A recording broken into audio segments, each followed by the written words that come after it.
Hey guys, Yankee here, and today I'm going to be doing my manga haul for July, August, and September of 2023.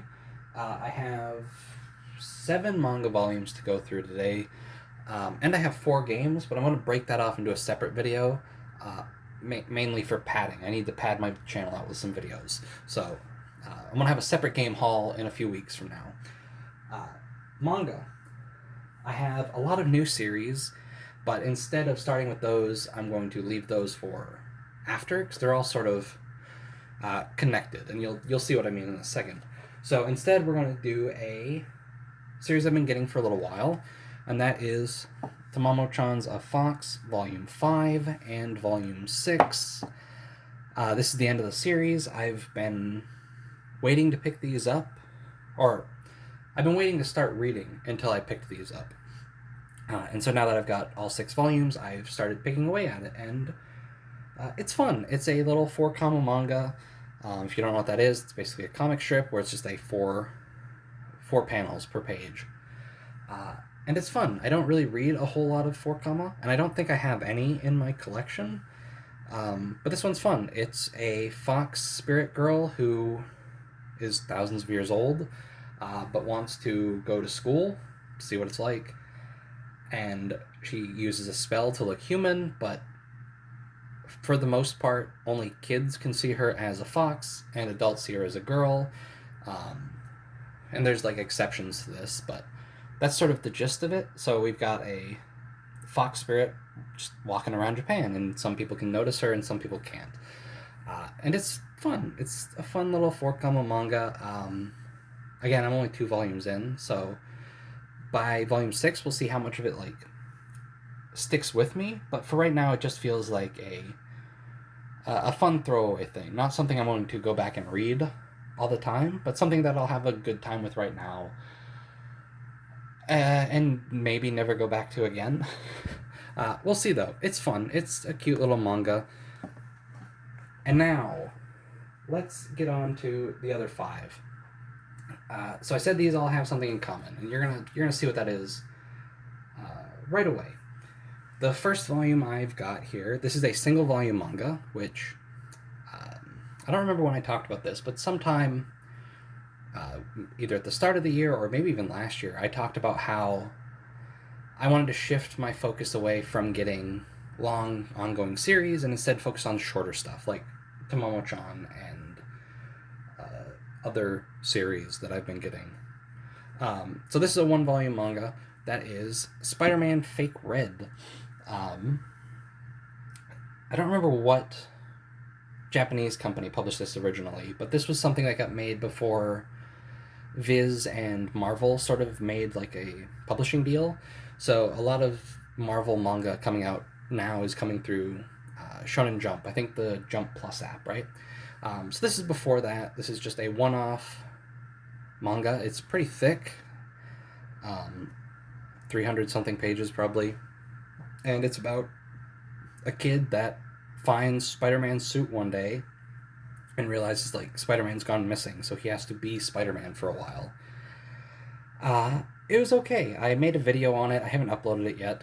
I'm sort of in a weird spot where I don't really know where or when I want to upload all these videos I've recorded.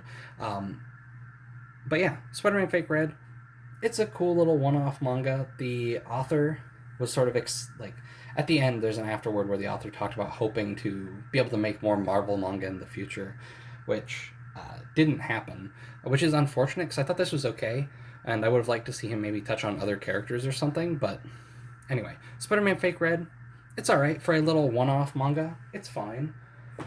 The next one, and now we're going to see sort of what the connection is between all these. This is a 2-volume manga. I bought both of them, and that is Deadpool Samurai. So this was published in Jump. These were published by Viz, and I think this is sort of what kickstarted the whole Marvel Viz deal anyway, is sort of how popular this series was and the demand for it. I'm not a big Deadpool guy. I've talked about this before, somewhere on this channel, where I just don't like Deadpool, but I really enjoyed this. So maybe either I have just read bad Deadpool before, or maybe I just like Deadpool in like small doses like this, because I had a lot of fun with this. The premise of this is Deadpool gets hired by the Avengers to go work in Japan as part of like their, what is it, samurai squad, I think is what they call themselves, um, to just fight crime in Japan. That's it, and it's just a fun little Deadpool story. I'm sure Deadpool fans have already read this.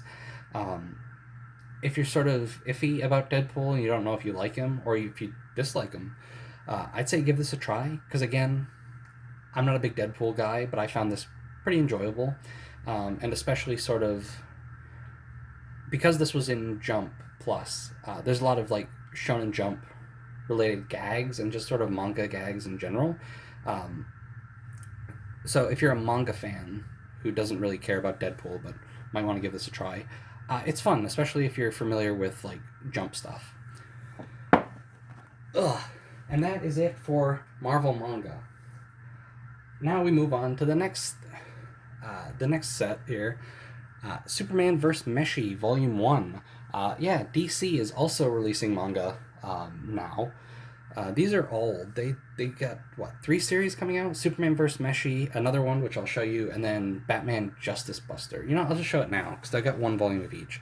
So there's Superman vs. Meshi, and then One Operation Joker Volume 1. These just came out like a few weeks ago, I think at the start of September. And these were something I was looking forward to. Like, I like Superman. I don't read a lot of Superman. So Superman vs. Meshi just seemed like silly and fun, and I wanted to check it out. I'm not a big Joker guy either. He sort of gets overplayed, I guess, like Deadpool.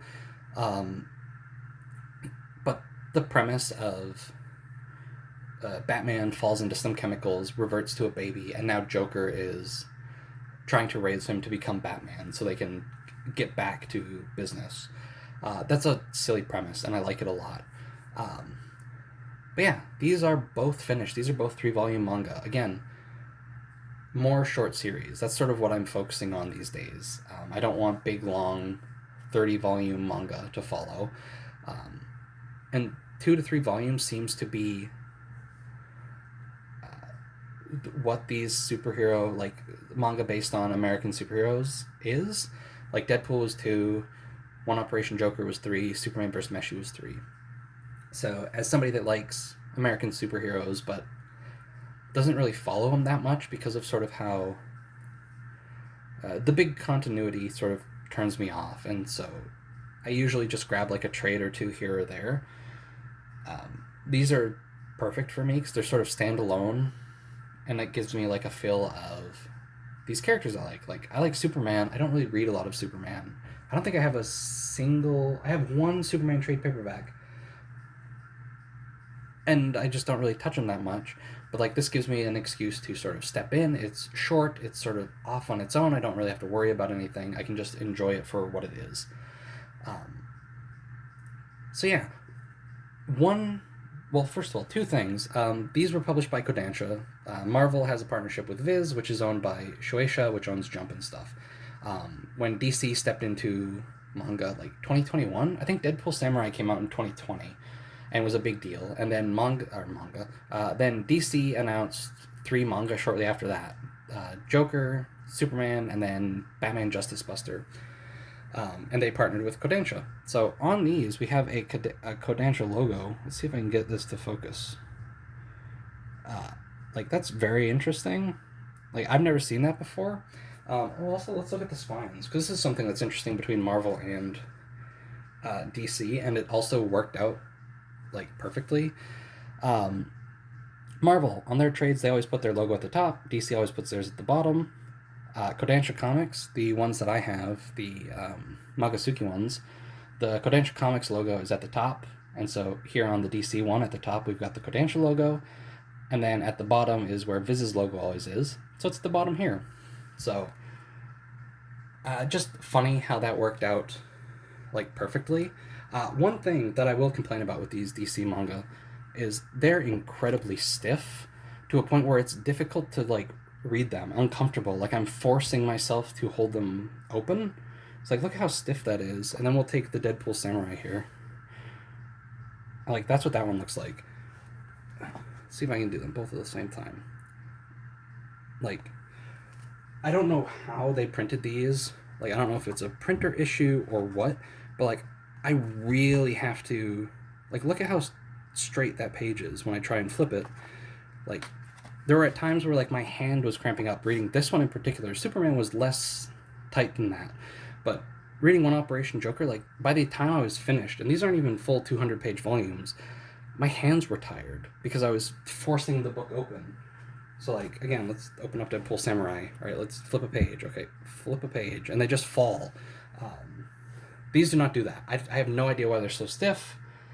It's bizarre. I've never had a manga volume that was stiff like this before. But yeah, that's what I got. A lot of superhero manga. Again, I like Marvel and DC characters. I just have a hard time jumping in sometimes because of like the continuity. Like, I feel like I want to start at the beginning, but I don't want to go back to like the 60s, and it's a mess. So this is just like a nice self-contained superhero stories for me, a manga fan. So yeah, that's going to do it for this video. Again, I'm going to have a game haul in a few weeks. I'm going to do a separate video on that. But yeah, thanks for watching, and I'll see you guys next time.